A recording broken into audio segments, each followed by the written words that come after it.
Ela foi molestada sexualmente pelo marido da tia, com o falecimento da mãe dela, mais ou menos aos 6 anos de idade. Ela manifestou sobre essa situação aos 30 anos de idade, que ela teve coragem de falar sobre esse assunto, mas ninguém acreditou nela. Já perdoou esse homem, que faleceu em 1988, e perdoou porque conheceu a doutrina espírita em 1993. Trabalha como médium e tem aptidão para psicofonia, dá passes e é trabalhadora da casa.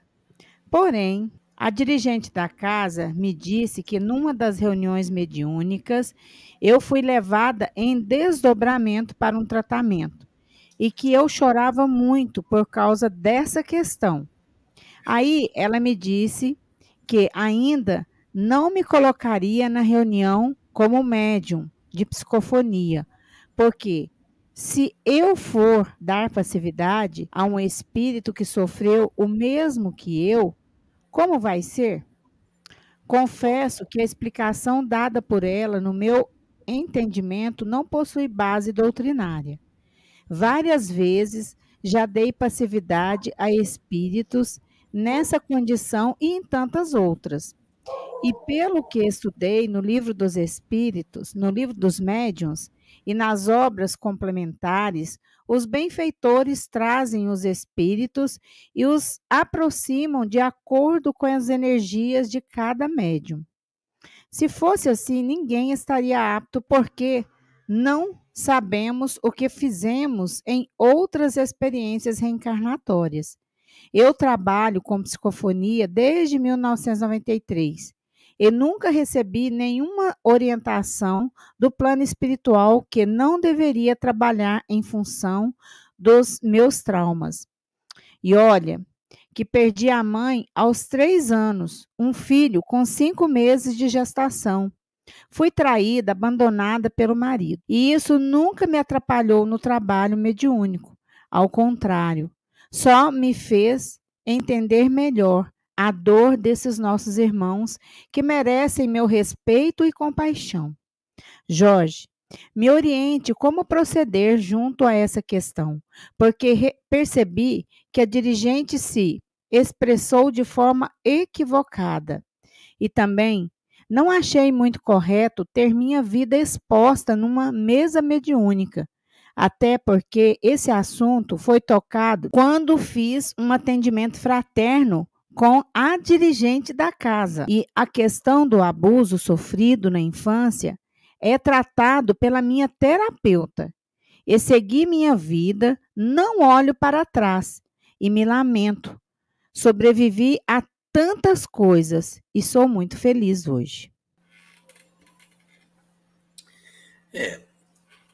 Essa conceituação de que a pessoa, pelo fato de ter tido essa experiência, ela não tem a possibilidade de ser médium na mesa mediúnica, realmente você tem razão. Ela não é uma boa explicação, até porque geralmente entidades que apresentam histórias de suicídio costumam dar passividade para espíritos suicidas. Então, às vezes, o médium que viveu determinado drama, ele tem melhores condições empáticas de acolher e de poder realizar o atendimento a determinadas entidades. Quando a gente está bem, quando a gente se harmonizou, quando a gente conseguiu digerir determinados dramas que a nossa vida teve, e você teve vários dramas muito fortes, não só este, mas a perda do filho, a questão do seu casamento. Então, são histórias muito dolorosas. Essas histórias todas, elas também têm que ser contabilizadas dentro da sua história de vida. E se você conseguiu digerir isso, conseguiu trabalhar essas emoções, você tem, muitas vezes, recursos emocionais para lidar com esses dramas e poder até fazer um atendimento de melhor qualidade para determinadas entidades.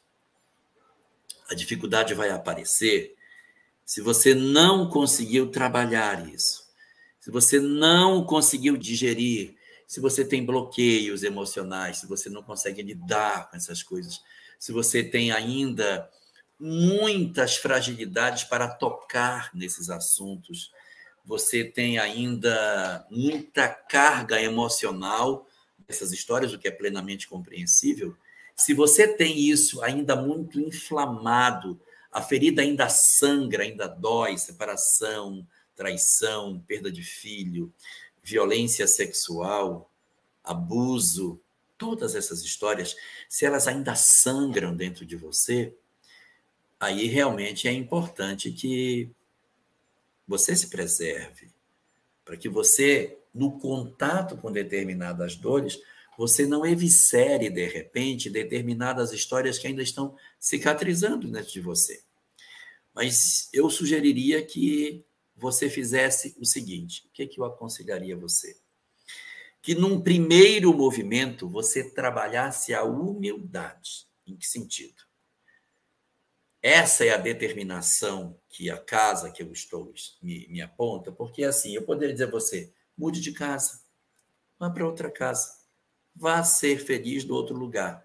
Só que se a gente fizer isso sem um primeiro esforço emocional, nós vamos ficar mudando de casa para casa, de casa para casa, porque essa casa não me atendeu, não me entendeu, não me acolheu, eu vou para outra.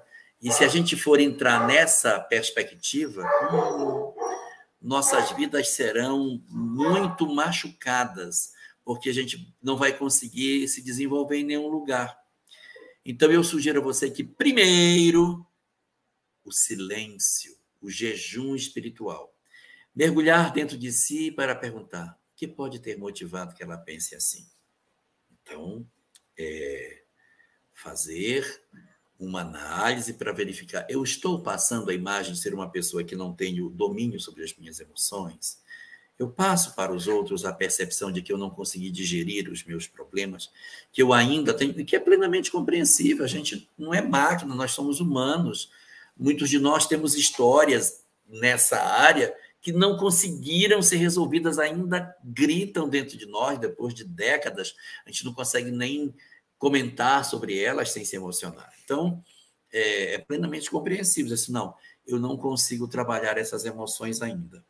E aí eu sugeriria a você que mantivesse, num primeiro momento, um silêncio nesse sentido, se analisando, se pensando, verificando se você tem passado imagens de impaciência no trabalho assistencial, no trabalho doutrinário, na relação com os companheiros da casa, se a sua relação nesse mecanismo da vida tem sido uma relação saudável ou você tem demonstrado fragilidades muito profundas nessa parte.